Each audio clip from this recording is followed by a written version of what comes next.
It's carbon dioxide gas, trapped in a pocket underneath this misty Eocene lake. But some of it is starting to leak out. And if too much does, things could turn highly deadly. Back in the Eocene forest, Leptictitium's making her way home. Lucky for her, Gastornis is way too busy to notice. No time to terrorize the local mammals right now. This bloodthirsty predator is getting ready to be a mom. Hold on, it's moving. That baby's gonna hatch. But only if it survives an attack by this rival Gastornis. Think the mother bird is gonna let anything happen to her chick? Please. She'll put her life on the line to protect her egg. So ready or not, it's time to gear up for a throwdown. Even Leptictitium has to stop and gawk. Both birds are out for blood.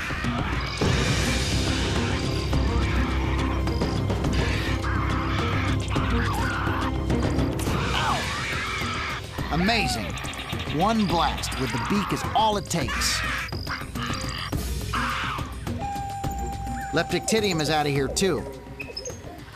But there's always time to stop and snag a bug.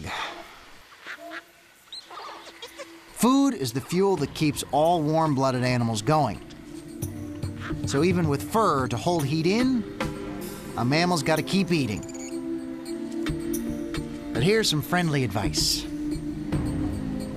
Never trust a log with eyes. Because that's just camouflage for a prime-time predator. Meet Ambulocetus. At 10 feet, this hulking slab of carnivore would fill up your entire canoe, if he didn't eat it first. He's also a warm-blooded mammal. And believe it or not, he's the ancestor of every last whale in the ocean today. But right now, he's lakeside, lying low and sizing up Leptictitium. See now? Friendly logs don't have teeth. So Leptictitium hightails it to safety. And Ambulocetus, he bums. If he'd moved just a little bit faster, he'd already be gulping down some mammal burger. Now he's got to drag his tail down to the lake, dive on in, and see if there's anything worth eating. Which also gives him the chance to demo the up and down motion known as the mammal paddle. Bizarre looking, yes, but extremely effective for sneaking up on a clueless crocodilian. Ooh, not this time, bud.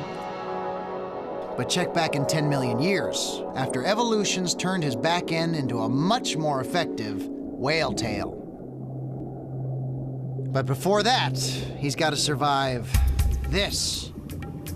Remember that dangerous gas leaking out of the lake?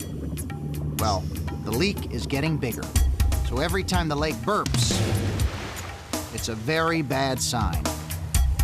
But Ambulocetus can't be concerned with some deadly invisible gas he's never heard of. A mammal's got to eat. And right on cue, the Eocene delivers.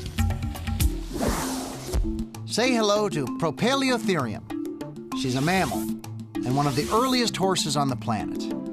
But put away your saddle. She's only 12 inches high at the shoulder. I've seen bigger cats, but is she quick as a cat? Because when this guy springs his trap, you gotta jump like you mean it. Now gallop on home, short stack. Okay, who told these Leptictitium babies they could leave the nest? I swear, sometimes these kids act like wild animals. And after a full morning of hunting, their mom doesn't need the grief. Back inside, kids. There's still one last chore to take care of. Hitting the hay. High noon in the Eocene forest. 90 sizzling degrees. A very warm welcome for the newest Gastornis in the neighborhood.